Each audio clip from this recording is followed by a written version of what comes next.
जय हिंद बच्चों। आज हम कक्षा 11वीं का अध्याय 21 तंत्रिकीय नियंत्रण एवं समन्वय के बारे में पढ़ेंगे। जैसा कि आप जानते हैं, मानव शरीर में बहुत सारे अंग और अंग तंत्र पाए जाते हैं जो स्वतंत्र रूप से कार्य करते हैं। जैव स्थिरता, अंगों का कार्य समन्वय बहुत ज़रूरी होता है। समन्वय मतलब कि एक दूसरे के साथ कोऑर्डिनेट करना, जिसकी मदद से हम दूसरे काम कर पाते हैं या हमारा शरीर पूरा चल पाता है।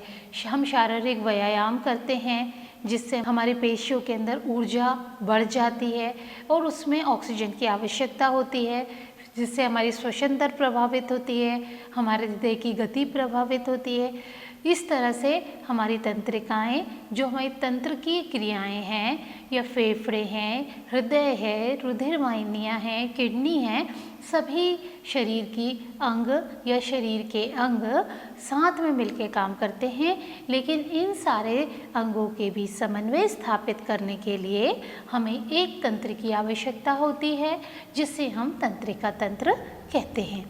तंत्रिका तंत्र एक जाल तंत्र की तरह हमारे शरीर के अंदर फैला रहता है, जो त्वरित समन्वय के लिए तैयार रहता है। अलग अलग बिंदुओं पर यह रहता है। अंतःस्रावी तंत्र हार्मोन द्वारा रासायनिक समन्वय को स्थापित करता है।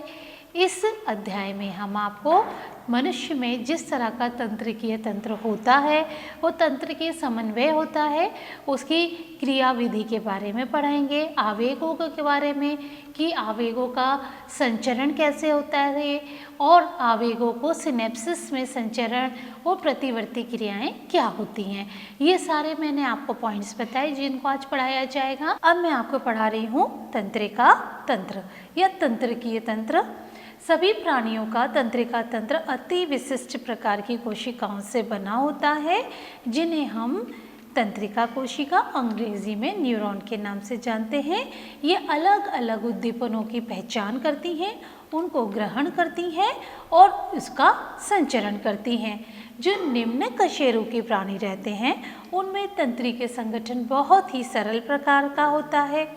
जैसे कि हाइड्रा में तंत्रिकीय जाल पूरे शरीर में फैला रहता है। कीटों का तंत्रिकीय तंत्र जो रहता है बहुत व्यवस्थित होता है। यह मस्तिष्क अनेक कोशिकाओं एवं तंत्रिकीय ऊतकों के बीच होता है और कशेरुकी प्राणियों में सबसे अधिक विकसित तंत्रिका तंत्र पाया जाता है। इसलिए ह्यूमन को सबसे इंटेलिजेंट माना जाता है, क्योंकि ह्यूमन का जो तंत्रिका तंत्र है वो सबसे ज़्यादा विकसित होता है। अब मैं आपको बोर्ड पर मानव तंत्रिकीय तंत्र का एक डायग्राम बता रही हूँ, जिससे कि आपको इसके प्रकार पता चल जाए। मानव तंत्रिका तंत्र के बारे में मैं आपको बता रही हूँ। जो ये मानव तंत्रिका तंत्र है, इसको दो में बांटा है अपन ने, केंद्रीय तंत्रिका तंत्र और परिधीय तंत्रिका तंत्र। जो केंद्रीय तंत्रिका तंत्र है उसमें मस्तिष्क आता है और मेरुरज्जु यानी ब्रेन और स्पाइनल कॉर्ड। अब ब्रेन और स्पाइनल कॉर्ड का काम ही क्या है? सूचनाओं को लेना, सूचनाओं को भेजना, डिसीजंस लेना, ये सारा काम ब्रेन और स्पाइनल कॉर्ड करेगा। अब इसके बाद परिधीय तंत्रिका तंत्र की बात करें तो इसमें दो तरह की तंत्रिकाएं काम करती हैं। पहली संवेदी अभिवाही तंत्रिका, जो कि उद्दीपनों को अंगों से केंद्रीय तंत्रिका तंत्र तक ले जाती हैं, और दूसरी जो चालक अपवाही तंत्रिका हैं, ये मैसेज को या उद्दीपनों को केंद्रीय तंत्रिका तंत्र से वापस अंगों में लाने का काम करती हैं। तो केंद्रीय तंत्रिका तंत्र को चलाने के लिए जो काम का आने वाली तंत्रिकाएं हैं वो ये दो हैं। इसके बाद अगर हम केंद्रीय तंत्रिका तंत्र के प्रकार पढ़ें तो ये दो तरह के हैं, कायिक तंत्रिका तंत्र और स्वतायत तंत्रिका तंत्र। स्वतायत तंत्रिका तंत्र भी दो तंत्रों से बना हुआ है। एक होता है अनुकंपी तंत्रिका तंत्र, दूसरा परानुकंपी तंत्रिका तंत्र। ये दोनों तंत्रों के बारे में हमने कक्षा 10वीं में पढ़ा हुआ था। इस अध्याय में हम आपको इसके बारे में डिटेल नॉलेज आगे देंगे। अब मैं आपको बता रही हूँ न्यूरॉन या तंत्रिका तंत्र की संरचनात्मक और क्रियात्मक इकाई हम इसको क्यों कहते हैं। न्यूरॉन एक सूक्ष्मदर्शी संरचना है जो 3 भागों से मिलकर बनती है। कोशिकाएं जिसको अंग्रेजी में सेल बॉडी, दुर्माक्ष जिसको डेंड्राइट्स अंग्रेजी में बोलते हैं, तंत्रिकाक्ष जिसको अंग्रेजी में एक्सॉन बोला जाता है। कोशिका काय में कोशिका द्रव्य व प्रारूपिक कोशिकांग व विशेष दानेदार अंगक जिसे हम नीसेल ग्रैन्यूल कहते हैं वो पाए जाते हैं। छोटे तंतु जो कोशिका काय यानी कि सेल बॉडी में प्रवर्धित होकर लगातार डिवाइड होते रहते हैं, उनमें भी नीसेल ग्रैन्यूल ही पाए जाते हैं, उन्हीं को हम डेंड्राइट्स कहते हैं। ये तंतु उद्दीपनों को जो है सेल बॉडी की ओर भेजते हैं। एक तंत्रिका कोशिका में एक एक्सॉन निकलता है जिसका जो कि दूर पे एक शाखा होती है उसकी या दूरस्थ भाग में शाखित होता है। हर एक शाखा के अंतिम छोर लड़ी नुमा संरचना का होता है जिन्हें हम सिनेप्टिक नोब्स, हिंदी में सिनेप्टिक पुट्टिकाओं के नाम से जानते हैं। इनमें रसायन जो है वो न्यूरोट्रांसमीटर पाए जाते हैं रसायन के रूप में। तंत्रिकाक्ष यानी एक्सॉन में तंत्रिका आवेगों को सेल बॉडी के दूर सिनेप्सिस अथवा तंत्र की पेशी संधि पर, मतलब कि तंत्रिका और पेशी का जो संधि मतलब क्या हुआ, जोड़, ठीक है, वहाँ ये पहुँचाते हैं। इस तरह जो एक्सॉन और डेंड्राइट्स जो हैं उनकी संख्या के आधार पर न्यूरॉन्स को हम 3 में बांटते हैं। पहला है बहुध्रुवीय व 2 या उससे अधिक डेंड्राइट्स युक्त जो कि प्रमस्तिष्क वलकुट में पाए जाते हैं। दूसरा द्विध्रुवीय जो कि एक तंत्रिकाक्ष मतलब एक एक्सॉन और एक डेंड्राइट जो कि दृष्टि पटल में पाए जाते हैं। और तंत्रिकाक्षक 2 प्रकार के होते हैं, यानी एक्सॉन 2 प्रकार के होते हैं। एक होता है आच्छादी और एक होता है आच्छादहीन। इंग्लिश में इसको माइलिनेटेड और नॉन माइलिनेटेड के नाम से जानते हैं। जो माइलिनेटेड तंत्रिका तंतु है वो श्वान कोशिकाओं से ढके रहते हैं जो कि एक्सॉन के चारों ओर माइलिन का आवरण बनाते हैं। माइलिन आवरणों के बीच जो अंतराल पाए जाते हैं उन्हें हम रेनवियर के नोड्स कहते हैं। आच्छादी तंत्रिका तंत्र मेरु व कपाल तंत्रिकाओं में पाए जाते हैं। मेरु मतलब आपकी स्पाइनल कॉर्ड और कपाल तंत्रिका आपको मैंने बताई थी जो आपके सिर के अंदर पाई जाती हैं। तो आच्छादहीन तंत्रिका तंतु जिनको कि अपन नॉन माइलिनेटेड कह रहे थे, ये श्वान कोशिकाओं से घिरे रहते हैं लेकिन वे एक्सॉन के चारों ओर माइलिन आवरण नहीं बनाते हैं। और ये ज़्यादातर जो ऑटोमेटिक नर्वस सिस्टम जो रहता है जिसको स्वतायत तंत्रिका तंत्र कहते हैं उनमें यह पाया जाता है। अब मैं तंत्रिका आवेगों की उत्पत्ति व संचरण बता रही हूँ आपको। तंत्रिका कोशिकाएं जिनको न्यूरॉन्स कहते हैं वो उद्दीपनशील कोशिकाएं होती हैं क्योंकि उनकी झिल्ली ध्रुवीय अवस्था में होती है। क्या आप जानते हैं यह झिल्ली ध्रुवीय अवस्था में क्यों रहती है? ध्रुवीय मतलब ध्रुव पर, नॉर्थ और साउथ पोल पर अलग अलग प्रकार के जो चैनल्स होते हैं उनमें तंत्रिका झिल्ली पर ही वह पाए जाते हैं। ये आयन पथ अलग अलग आयनों के लिए चयनात्मक पारगम्य होते हैं, मतलब सेलेक्टेड चीज़ को अंदर आने देते हैं। जब कोई भी न्यूरॉन आवेगों का संचरण नहीं करते हैं, जैसे कि आपने विश्राम अवस्था में एक्सॉन की झिल्ली पे सोडियम आयन की तुलना में पोटेशियम आयन और क्लोराइड आयन के लिए अधिक पारगम्य होता है, इसी प्रकार से झिल्ली एक्सॉन द्रव्य में उपस्थित ऋण आवेशित मतलब नेगेटिव प्रोटोकॉल में अपारगम्य होती है। धीरे धीरे एक्सॉन में तंत्रिका तंत्र में पोटेशियम तथा नेगेटिव आवेशित प्रोटॉन उच्च सांद्रता मतलब हाई कंसंट्रेशन तथा सोडियम की निम्न सांद्रता हो जाती है। इस विभिन्नता के कारण सांद्रता प्रवणता डेवलप होती है और झिल्ली में पाए जाने वाली यही आयनिक प्रवणता को हम सोडियम पोटेशियम पंप द्वारा नियमित करते हैं। इस पंप के द्वारा हर एक चक्र में 3 सोडियम बाहर की ओर और 2 पोटेशियम कोशिका परिणाम एक्सॉन झिल्ली की बाहरी सतह पर धन आवेशित होते हैं, जबकि आंतरिक सतह पे ऋण आवेशित होते हैं, इसलिए यह ध्रुवित हो जाती है। विराम स्थिति में प्लाज्मा झिल्ली का यह विभवांतर विराम कला विभव या हम इसको रेस्टिंग पोटेंशियल कहते हैं।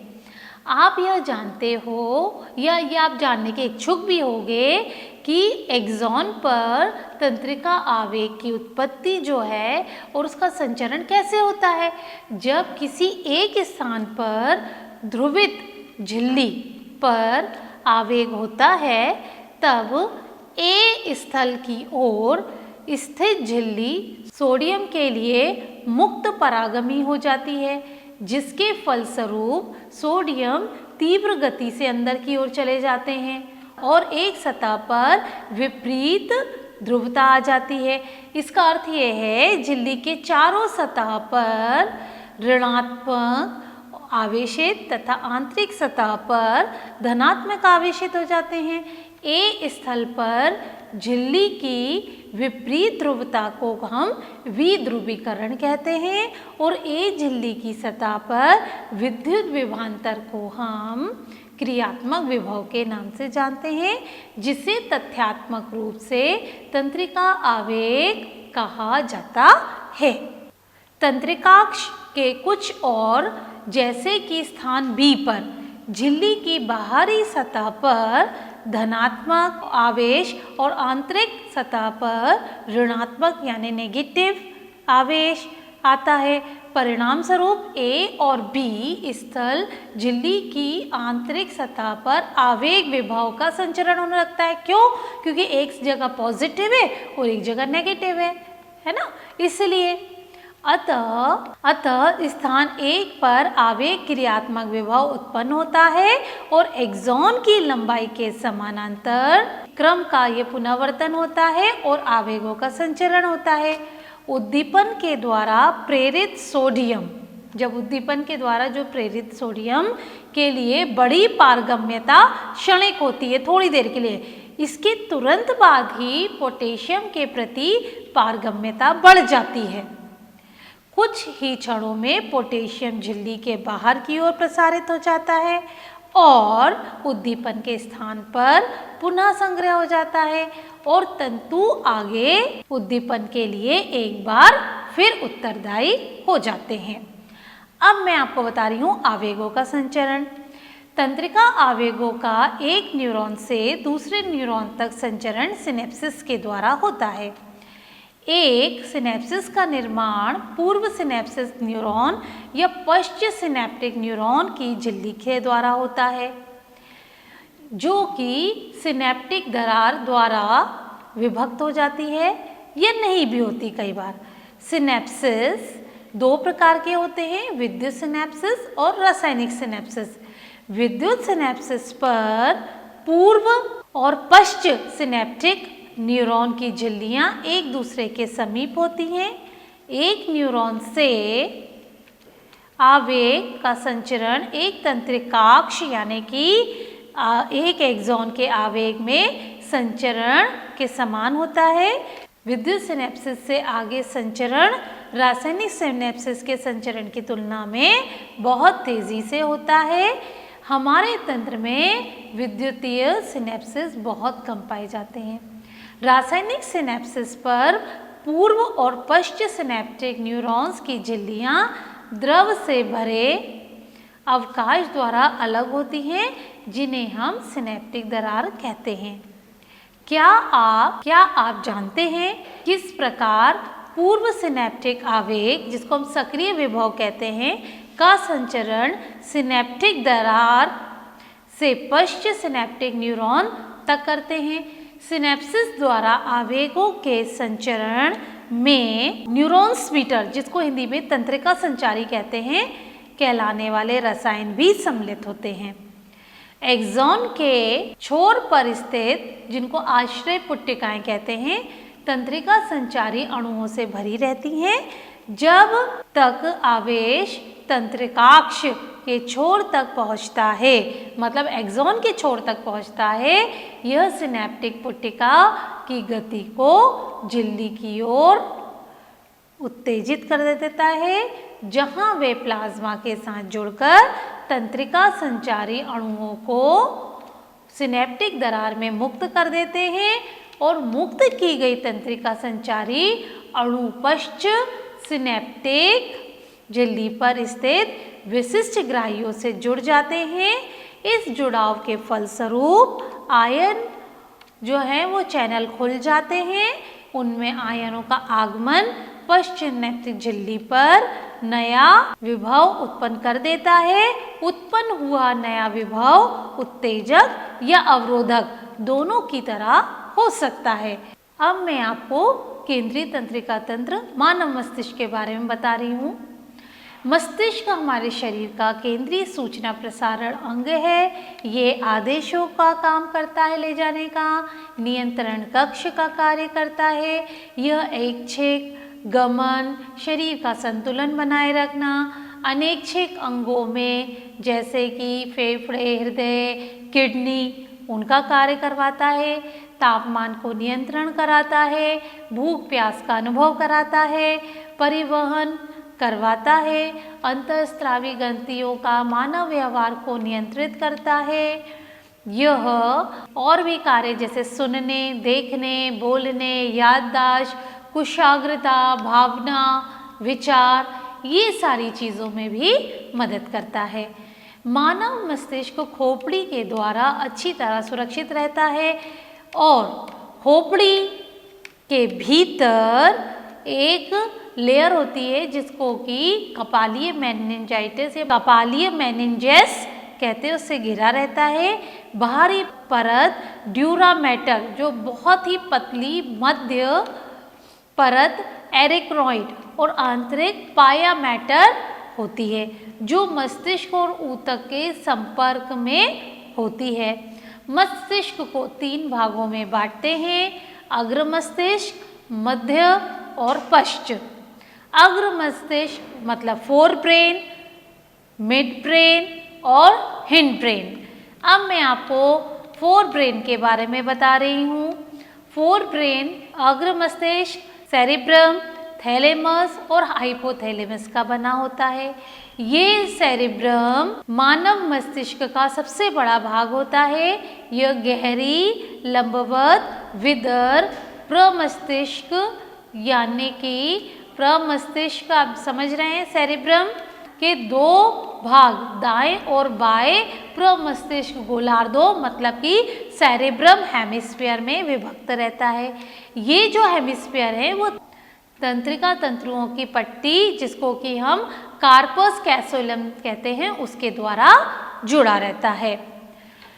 प्रमस्तिष्क गोलार्ध यानी कि सेरिब्रम हेमिस्फीयर की कोशिकाओं पर एक परत होती है जो कि सेरिब्रम वल्कुट कहलाती है।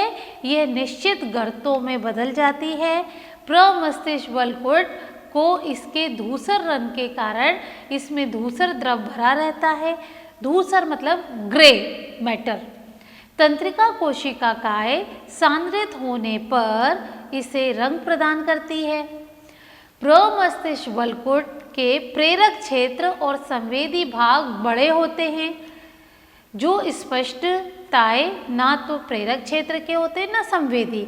ये भाग सहभागी क्षेत्र कहलाते हैं तथा जटिल क्रियाओं जैसे अंतर संवेदी सहभागिता, स्मरण, संपर्क सूत्र आदि के लिए उत्तरदायी होते हैं। इस पथ के रेशे माइलिन से आवृत मतलब उस पर माइलिन की लेयर होती है जो प्रमस्तिष्क हेमिस्फीयर के आंतरिक भाग को बनाती है। यह परत सफेद अपारदर्शी रूप प्रदान करती है, इसलिए इसे श्वेत द्रव कहते हैं। मस्तिष्क थैलेमस नामक संरचना के चारों ओर लिपटा हुआ रहता है जो कि संवेदी और प्रेरक संकेतों का मुख्य स्थल होता है। थैलेमस के आधार पर स्थित मस्तिष्क का दूसरा भाग जिसको हाइपोथैलेमस स्थित होता है। हाइपोथैलेमस में स्थित केंद्र होते हैं जो शरीर के तापमान, खाने और पीने का नियंत्रण रखते हैं कि कई तंत्रिका स्रावी कोशिकाएं होती हैं जो हाइपोथैलेमिक हार्मोन का स्रावण करती हैं। प्रमस्तिष्क गोलार्ध सेरिब्रम मतलब हेमिस्फीयर के आंतरिक भाग या अंदरूनी भाग जैसे कि एग्मेडाला, हिप्पोकैम्पस आदि का समूह मिलकर एक जटिल संरचना बनाता है जिसे हम लिम्बिक तंत्र कहते हैं। ये हाइपोथैलेमस के साथ लैंगिक व्यवहार, मनोभावनाओं की अभिव्यक्ति जैसे गुस्सा आना, उत्तेजना, खुशी आदि का नियंत्रण कराता है। ये आपको मैंने फोर ब्रेन के बारे में बताया। अब मिड ब्रेन फोर ब्रेन के थैलेमस या हाइपोथैलेमस तथा पश्च मस्तिष्क मतलब हिंड ब्रेन के पोन्स के बीच होता है। इसके एक नाल प्रमस्तिष्क तरल नालिका के मध्य मस्तिष्क से गुजरती है। मध्य मस्तिष्क की ऊपरी भाग लोबनुमा उभारों का बना होता है जिसे हम कार्पोरा क्वाड्रिजेमिन कहते हैं। मध्य मस्तिष्क और पश्च मस्तिष्क मस्तिष्क स्तंभ बनाते हैं। अब आपका आता है पश्च मस्तिष्क। पश्च मस्तिष्क पोन्स अनुमस्तिष्क मध्यांश का बना होता है। पोन्स रेशेनुमा पथ का बना होता है जो कि मस्तिष्क के अलग अलग भागों को आपस में जोड़ता है। अनुमस्तिष्क की सतह विलगित होती है जो न्यूरॉन्स को अतिरिक्त स्थान प्रदान करती है। मस्तिष्क के मध्यांश में मेरु रज्जु जुड़ा होता है। मध्यांश में श्वसन, हृदय परिसंचरी और परिवर्तन और पाचक रसों का स्रावण में नियंत्रण केंद्र होते हैं। अब मैं आपको प्रतिवर्ती क्रिया यानी रिफ्लेक्स एक्शन और प्रतिवर्ती चाप के बारे में बता रही हूँ। जब हमारे शरीर में कोई भी अंग अत्यधिक गर्म, ठंडी, नुकीली वस्तु या जहरीली अथवा डरावने जानवर के संपर्क में आते हैं तो वह अंग अचानक हटा लिया जाता है। जैसे कि गर्म तवे को आपने छुआ तो आप एकदम से अपना हाथ अलग करते हो। तो यह अनुभव की संपूर्ण क्रियाविधि एक अनैच्छिक क्रिया है जो कि परिवर्धीय तंत्रिका उद्दीपन के फलस्वरूप केंद्रीय तंत्रिका तंत्र के भाग प्रतिवर्ती क्रियापथ अभिवाही न्यूरॉन जिनको ग्राही कहते हैं और अपवाही न्यूरॉन जिनको कि उत्तेजक कहते हैं जो कि निश्चित क्रम में लगे होते हैं, उनका ये बना होता है।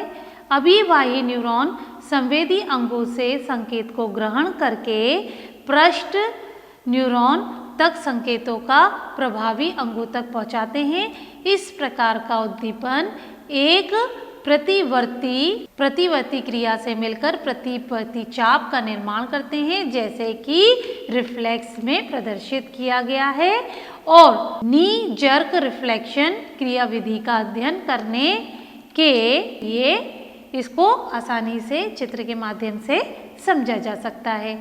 अब है संवेदिक अभिग्रहण एवं संसाधन। अब मैं आपको पढ़ा रही हूँ संवेदी अंगों के बारे में। तो संवेदी अंग हैं नेत्र। नेत्र हमारी जो है खोपड़ी पर स्थित रहते हैं, एक अस्थि गर्तिक में धसे रहते हैं जिसे नेत्र कोटर कहते हैं। और इनका संक्षिप्त वर्णन इस प्रकार है। वयस्क मनुष्य का नेत्र लगभग गोलार्ध संरचना का होता है। नेत्र की दीवारें 3 परतों की बनी होती हैं। बाहरी परत संयोजी ऊतकों की घिरी होती है जिसे स्कैलेरा कहते हैं। अग्रभाग कॉर्निया कहलाता है। मध्य परत को हम कोराइड कहते हैं। और अनेक रक्तवाहिनियां इसमें होती हैं। ये हल्के नीले रंग का दिखाई देता है। नेत्र गोलक के पीछे 2/3 भाग में जो कोराइड की परत होती है पतली, लेकिन यह अग्र भाग में मोटी होकर पक्षमाप काय बनाती है। ये आपको मैं चित्र के माध्यम से बता रही हूँ। अगला संवेदी अंग है आपका कर्ण। कर्ण 2 संवेदी क्रियाएं होती हैं इसमें, सुनना और शरीर का संतुलन बनाना। शरीर क्रिया विज्ञान की दृष्टि से कर्ण 3 भागों में बटा हुआ है। बाह्य कर्ण, मध्य कर्ण, अंतःकर्ण। कर्ण का बाहर का हिस्सा पिन्ना कहलाता है, जो कि बाहर से सारी तरंगों को वायु से इकट्ठा करके कर्ण के अंदर पहुंचाने का काम करता है। बाह्य श्रवण गुहा कर्णपटही झिल्ली तथा भीतर की ओर जाती है और पिन्ना और मिटस के कुछ महीन बाल मोम को स्रावित करते हैं, जो कि वसा ग्रंथि या तेल ग्रंथि होती हैं। पर्णपटह, जिनको पिन्ना कह रहे हैं, झिल्ली संयोजी ऊतकों की बनी होती है, जो बाहरी त्वचा श्लेष्मा झिल्ली को से अवतरित होती है। मध्य कर्ण में 3 अस्थियां पाई जाती हैं। पहली है मेलियस, दूसरी इंकस, तीसरी स्टेपीज। ये एक दूसरे से श्रृंखला में जुड़ी हुई रहती हैं। मेलियस कर्णपटा पर, स्टेपीज अंडाकार खिड़की के रूप में होती है और कर्ण अस्थियां ध्वनि तरंगों को अंतःकरण तक पहुंचाने का काम करती हैं और यूस्टियन नलिका मध्य कर्ण गुहा के फेरिंग्स को जोड़ती है। नलिका कर्णपटह को दोनों ओर समान दबाव बनाए रखती है। तो बच्चों, आज मैंने आपको जो है वो तंत्रिका तंत्र के बारे में बताया। मानव तंत्रिका तंत्र किस प्रकार का होता है, उसमें कौन कौन से भाग होते हैं, मस्तिष्क क्या होता है, मस्तिष्क के कितने भाग होते हैं, उसके क्या कार्य होते हैं, संवेदी अंग, तंत्रिका आवेग। आशा है आपको समझ में आया होगा। अब आप इनसे रिलेटेड कुछ क्वेश्चंस मैं आपको गृह कार्य के लिए दे रही हूँ, उनको करिए, जिससे कि आपका ज्ञानवर्धन और होगा और परीक्षा में मदद मिलेगी। धन्यवाद।